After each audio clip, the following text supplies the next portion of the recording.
Good morning, class 6th. So, students, we are on chapter number first, the planet Earth and the solar system, and this chapter is related to a geography portion. And in the previous class, we have done the introductory portion of this chapter. We have also seen that just some geographers, or we can say some astrologer या astronomer थे, उन्होंने ये बोला था कि आपकी जो अर्थ है वो सेंटर में है एंड बाकी ये जितनी भी सेलेस्टियल बॉडीज़ हैं वो उसके चारों तरफ चक्कर लगा रही हैं। उसके बाद कुछ लोगों ने बोला कि सन जो है वो सेंटर में है एंड बाकी चीज़ें जो है उसके चक्कर लगा रही है। एरिस्टोटल के हिसाब से अर्थ सेंटर में थी एंड हमने गैलीलियो गैलीली के थॉट्स के ज़रिए एंड उनकी थिंकिंग के ज़रिए हमने ये देखा था कि जो सन है वो सेंटर में है। ये सारी चीज़ें देखने के बाद हम लोगों ने सेलेस्टियल बॉडीज़ देखी थी। हेवनली बॉडी इन्हें बोला जाता है, मतलब जो भी हम लोग स्काई के अंदर जो भी ऑब्जेक्ट्स हैं like stars, planet, satellites, comets, meteors and asteroids, जितने भी हम लोगों ने देखे हैं वो सभी क्या है, हेवनली बॉडीज़ हैं एंड ये सारे पिक्चर्स भी थी हेवनली बॉडीज़ की। Now we are moving forward to today's topic that is a universe, जिसे हम हिंदी में ना अंतरिक्ष बोलते हैं। So for this topic you have to open page number 94। Here you can see here is a universe. So Hindi में इसे अंतरिक्ष बोला जाता है। ये जो टॉपिक है ना, ये जो पॉइंट्स है ना, बहुत ज़्यादा इंटरेस्टिंग हो जाते हैं क्योंकि ना तो हम सभी इन्हें नेकेड आई से देख सकते हैं और आजकल तो ऐसी हॉलीवुड मूवीज़ भी बन रही हैं कि लोग लड़ते लड़ते जो आपके एवेंजर्स हैं तो कहीं और गैलेक्सीज में चले जाते हैं, तो बहुत इंटरेस्टिंग हो जाता है गैलेक्सीज के बारे में जानना। So let's start with our today's topic that is our universe. So it is believed that 4,600 million years ago stars and planet were formed from a giant particle called nebula. ये एक picture है nebula की। तो ऐसा माना जाता था कि 4,600 मिलियन ईयर्स पहले जो हमारे स्टार्स हैं, जो हमारे प्लैनेट्स हैं, उनकी उत्पत्ति कैसे हुई है, एक जायंट पार्टिकल से जिसका नाम नेब्यूला है। यहाँ पर पिक्चर भी इंसर्टेड है। नेब्यूला का मतलब क्या होता है? Cloud of gas and dust. ऐसे बादल, जैसे अगर हम अभी आसमान में देखेंगे तो वाइट कलर के बादल या फिर ब्लैक कलर के बादल हमें दिखाई देते हैं। वाइट कलर के बादल छितरे बितरे होते हैं। ब्लैक कलर के जब मॉनसून आता है तो वो बहुत ज़्यादा बारिश कर देते हैं, तो उनके अंदर क्या होता है, वाटर होता है। बट इस क्लाउड के अंदर क्या है, ये किससे बना है? गैस और डस्ट से बना है। This nebula this nebula was spinning, वो घूम रहा है, वो अपनी ग्रेविटी है उसकी, and had its own gravity. Now it's clear. Fragments of nebula were attracted to each other. All the particles, or we can say all the things or objects which are in the nebula attract to each other. सभी एक दूसरे की तरफ attract होते हैं। collided at great speed, मतलब वो टूट रहे हैं, टकरा रहे हैं एक दूसरे से great speed पे। Now what happened next? This collision caused release of gases. इस वजह से जब ये कोलाइड हो रहे हैं, वो इस वजह से क्या होता है, रिलीज होती हैं गैसेस, रिलीज होती हैं, जैसे हाइड्रोजन हो गया, हीलियम हो गया। इस वजह से बहुत ज़्यादा अमाउंट में, एक तो ग्रेविटी है, वो सारी जो चीज़ें हैं वो रिवॉल्व कर रही हैं, उसका अपना जो रिवॉल्यूशन है हम लोग कह सकते हैं। तो इस वजह से एनर्जी, हीट जनरेट होती है, एनर्जी जनरेट होती है। इस वजह से आपके यूनिवर्स की फॉर्मेशन हुई है, इस एनर्जी की वजह से, जिसके अंदर आपके स्टार्स हैं, प्लैनेट्स हैं, गैलेक्सीज हैं। मतलब ये तो यूनिवर्स की बात हो रही है, हम छोटी सी गैलेक्सी की अभी तक पहुँचे नहीं है। यूनिवर्स इतना बड़ा है, इतना बड़ा है, जिसकी हम लोग, मतलब अगर यूनिवर्स पूरा अर्थ है ना, तो हम बस पॉइंट भर भी नहीं हम लोग उसकी स्टडी कर पाए, इतना बड़ा यूनिवर्स है। हम लोगों ने, अगर मैं बात करूँ, बहुत सारे जो हमारा सोलर सिस्टम है जिसमें 8 प्लैनेट्स हैं, तो ज़रूरी थोड़ी है ये 8 प्लैनेट्स वाला जो सोलर सिस्टम है वो यहीं पर है, कहीं और भी किसी अदर यूनिवर्स में भी हो सकता है। तो हम वही बात करें कि स्टडी के मामले में अभी हम बहुत लिमिटेड कर पाए हैं हमारी यूनिवर्स की स्टडीज़। हो सकता है हम जैसे भी इंसान हो, नहीं तो कोई और जिन्हें हम एलियंस बोलते हैं, वैसे कुछ अदर प्लैनेट्स पर भी रहते हों। ट्रैपिस्ट वन नाम का एक सोलर सिस्टम खोजा गया था कुछ साल पहले। तो वो जो सोलर सिस्टम था ना, उसका भी एक छोटा सा सन था, और कुछ जो प्लैनेट्स थे वो उसके चारों तरफ चक्कर लगा रहे थे। बहुत लाइट ईयर्स वो हमारे प्लैनेट सिस्टम, ये जो हमारे सोलर सिस्टम से दूर है, पर वो एक सोलर सिस्टम है, हमने खोजा। वहाँ पर रहना पॉसिबल नहीं है। वो जो प्लैनेट्स थे ना, जैसे अगर हम नेकेड आइज से अगर हम हमारे आसमान को देखते हैं, तो ऐसा नहीं है कि हमें, जैसे हमारा मॉर्निंग स्टार इवनिंग स्टार बोला जाता है वीनस को, या फिर हमने ज़्यादा से ज़्यादा मून देख लिया। बट ट्रैपिस्ट वन में जो सोलर सिस्टम है, वहाँ के जो प्लैनेट्स हैं वो खड़े खड़े, मतलब यहाँ से खड़े आप दूसरा प्लैनेट देख सकते हो, इतने पास पास वो प्लैनेट्स हैं। तो इंटरनेट पे आपको इससे रिलेटेड पिक्चर्स मिल जाएंगी।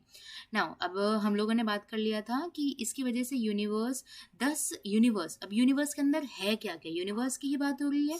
This universe including it's stars, उसके अंदर स्टार्स हैं, प्लैनेट्स हैं, गैलेक्सीज और other bodies with in was created. ऐसे आपका यूनिवर्स की क्रिएशन होती है बिकॉज ऑफ द नेब्यूला।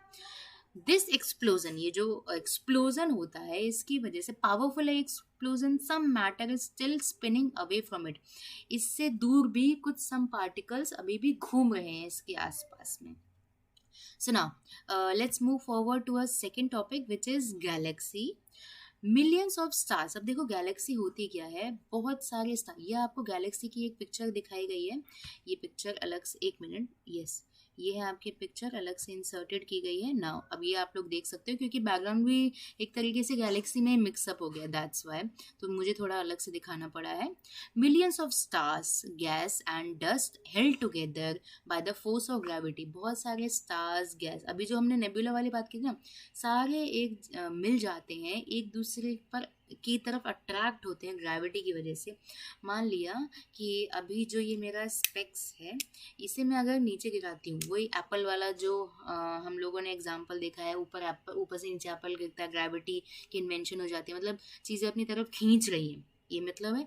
तो बहुत सारे स्टार्स, गैसेस, डस्ट पार्टिकल्स, सभी फोर्स की वजह से एक दूसरे के साथ आते हैं और एक तरीके से रोटेट कर रहे हैं। वो क्या है, उसकी वजह से क्या है, गैलेक्सी की फॉर्मेशन होती है। ये भी एक गैलेक्सी है। Universe consist millions of galaxies.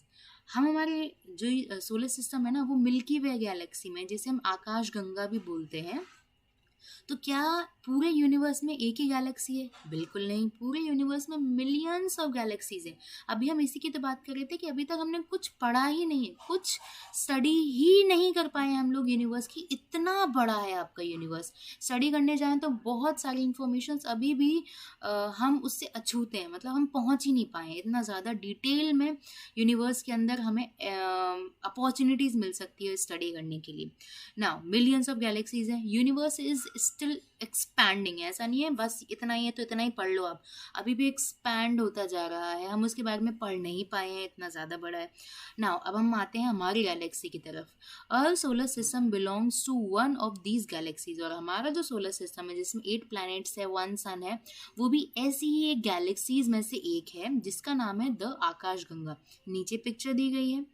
This galaxy is named, अब उसका नाम आकाश गंगा या मिल्की वे गैलेक्सी क्यों पड़ा है? Because this galaxy is named so because it is like a white band of light, as you can see here, consists of millions of stars. The sun is one such star. Okay, so ये देखिए, देखने में ऐसा लगता है, आकाश गंगा की मैं बात करूं तो आसमान में ऐसा लग रहा है कोई रिवर फ्लो हो रही हो। हिंदी में उसका थोड़ा बहुत टर्म्स हम इससे जोड़ सकते हैं। एक वाइट बैंड ऑफ लाइट है आसमान के अंदर, इस वजह से इसका नाम क्या कर रखा है? मिल्की वे गैलेक्सी या फिर आकाश गंगा। सो गैलेक्सी के अंदर हम लोगों ने हमारे कुछ पॉइंट्स देखे हैं। हम लोगों ने हमारे फर्स्ट पॉइंट जो कि हम लोग डिस्कस कर रहे थे नेब्यूला वाला, वो हम लोगों ने देख लिया। यूनिवर्स के अंदर गैलेक्सी देख लिया हम लोगों ने। Now we are moving forward to a next topic, that is stars. Star मतलब तारे, ठीक है। Now stars are use burning balls, sorry for the interruption, yes, ये यूज नहीं होगा, यूज होगा, sorry for the spelling mistake, let me correct this. Yes, stars are huge burning balls of hot gases which glow and shine in space. Let me adjust this diagram for your convenience. Yes, now it's correct. Yes ना, मैं अगर star की बात करूँ, तारे की बात करूँ, अगर हम आसमान में देखेंगे तो हमें कुछ तारे दिखाई दे सकते हैं। कई साल पहले कई साल पहले अगर हम हमारे टाइम की बात करते हैं, तो जब हम छोटे थे, तब जब हम आसमान में देखते थे, बहुत लाखों करोड़ों सितारे जो थे या तारे जो थे हमें देखने को मिलते थे, क्योंकि एट दैट टाइम लाइट्स इतनी नहीं हर जगह अवेलेबल होती थी, कार नहीं होती थी, इतनी रोशनी नहीं होती थी, जिस वजह से जो तारे अब आपको कम दिखाई देते हैं। गांव में अगर आप देखेंगे तो अभी भी आपको तारे दिखाई देंगे, बहुत आसमान भरा हुआ है तारों से। ऐसा तो है नहीं तारे छिप गए, वो बात हो रही है। तो आसमान जो है, जो आपका स्काई है, स्टार से भरा हुआ है। स्टार्स क्या है? बर्निंग बॉल्स हैं, हॉट गैसेस की, जो चमकती हैं, शाइन करती हैं स्पेस के अंदर, सेल्फ ल्यूमिनस है, मतलब प्रकाशमय है।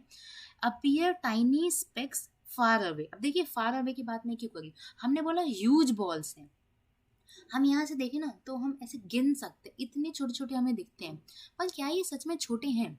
मान लिया एग्जाम्पल देते हैं, अगर हम हमारे घर की तरफ खड़े हो जाते हैं, घर की अगर हम टेरेस पर खड़े हो जाते हैं, दूर हम लोग कोई ऊंची सी बिल्डिंग देखेंगे, हमें देखने में तो इतनी छोटी लग रही है, हम ऐसे नाप सकते हैं कि ये तो इतनी सी है, पर अगर हम उसके पास जाते हैं तो क्या वो सच में इतनी छोटी है? पास जाएंगे ना, और अगर हमने सर पर टोपी पहन रखी होगी, हम ऊपर ऊपर ऊपर देखने जाएंगे और हमारी जो टोपी है वो गिर जाएगी। ऐसी ऊंची बिल्डिंग है, पर दूर से वो क्या हो जाती है? छोटी दिखती है, और पास आने पर वो बड़ी हो जाती है। वही चीज़ यहाँ पर डिस्कस कर रहे हैं हम लोग। जो आपके स्टार्स हैं वो huge balls of hot gases है, ना कि small small tiny tiny stars हैं।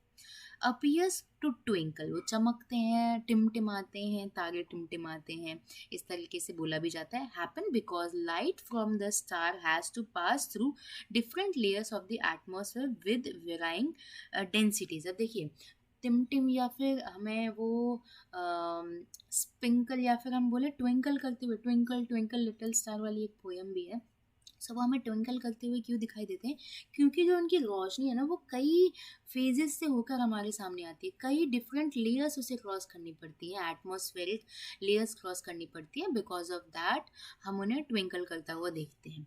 All stars except pole star, यहाँ पर एक पोल स्टार की पिक्चर है। Pole star appear to move from east to west. Pole star जो है वो नॉर्दर्न डायरेक्शन में सिचुएटेड होता है, due to the rotation of the earth on its own axis from west to east. तो अगर मैं पोल स्टार के डायग्राम की यहाँ पर बात करूँ, सो पोल स्टार के बारे में मैंने अभी बोला है कि पोल स्टार ऑलवेज, जैसे नॉर्थ पोल स्टार अगर हम बोलें, पोल स्टार हमेशा नॉर्थ में सिचुएटेड होता है, लोकेटेड होता है। उससे जो नेविगेशन में भी है ना, लोगों को बहुत ज़्यादा मदद मिलती है। अगर किसी को कहीं ट्रैवल करना होता तो वो पोल स्टार देख ले, पोल स्टार कहाँ हमेशा लाया करता है? वो नॉर्दर्न डायरेक्शन की तरफ लाया करता है। तो उससे एक अंदाज़ा मिल जाता है कि नॉर्दर्न डायरेक्शन यहाँ पर है। इस चीज़ को मैं एक बार और डिस्कस करना चाहूँगी। यहाँ पर एक लाइन दी गई है, due to the rotation of the earth. जो आपकी अर्थ है ना, वो रोटेट कैसे करती है? वेस्ट से ईस्ट डायरेक्शन की तरफ रोटेट करके। तो मैं अगर यहाँ पर बोलूँ ये नॉर्थ है, ये ईस्ट है, ये वेस्ट है, तो आपकी अर्थ कैसे रोटेट करती है? इस तरीके से रोटेट करती है। तो अगर किसी को नेविगेट, मतलब कहीं भटक गया किसी तरीके से, तो वो पोल स्टार की हेल्प से नॉर्दर्न डायरेक्शन को इंडिकेट कर सकता है, और वो अपने जो अदर प्लेसेस हैं वहाँ तक पहुँच कर अपने आप को मदद भी पहुंचा सकता है। तो यहाँ पर हम बात कर चुके हैं हमारे यूनिवर्स की, बात कर चुके हैं, हम बात कर चुके हैं हमारी गैलेक्सी की, और हम बात कर चुके हैं स्टार्स की। So I hope you all have understood all these topics very well. ना अगर मैं अब आज के होमवर्क की बात करूँ, so what you have to do, you have to write down the definition of nebula, and you have to write down the definition of galaxy and in which galaxy we live, ये भी लिखना है आप लोगों को। कोई diagram नहीं है आज के लिए, बस आपके लिए 2-3 क्वेश्चन है, वो मैं एक वर्ड की फॉर्म में आप लोगों को प्रोवाइड करवा दूंगी। So I hope you all have understood all these 3 topics very well. So that's it for today's class. Thank you.